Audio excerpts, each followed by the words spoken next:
Ho, nene bizim adamın öyle. Al yığına, kalkan yığına verdiydi. Arkayınca komşulam zaten bizim zadımız. Bizim adamlarımız elleme. Ellecek o. Elleme o. Ellecek o. Elleme. Ellecek. Ama mene kalkan çağıracak. Benim. Kim goğununa değil şu an aytsana bana. O komşular. Komşular? Şu geliyen mi? Serapine şu geliyen komşu mu? Gel bak hala. Gelsene. Şunlar mı?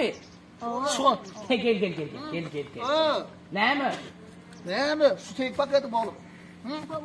Al eline. Alaymarsın ay seni. Alaymarsın oğlum. Yok duram bunu. Bizi sakla olma şunu. Sakla. Ne şu almalaydın? Şu ne emet şu oğlum. Kalka ona şeydi. Şeyden mi oğlum? Oğul sana ne emetti? Ona bana şey. Ey sen oğlum bana min ka şeyden mi durar o? Akma şeydi ya. Men şeyden mi? Sen oğlum el şey. Tek kim o? Biz öldüğümüzde manyada tutulacağız, tutulacağız. Karış oğlum. Karasın var mı? Ne mi? Gel oğlum. Min bari. Gel ver. Ne mi? Gel ver. Min bari yani ne? Gel ver. Gel. Gelin. Dur ortana bakma. Ne hele men? Ne men şu men gözler çağıran adam. Men ne? Gel bana. Men. Gel tutalım.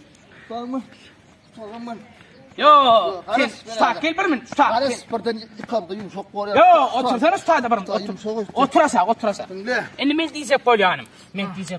Asıl sen maksadın. Men şu şey aylap gördün mü? Sen maksad. Ne mi sen şu maksadın? Yerde şu atla yerde. O Allah versin.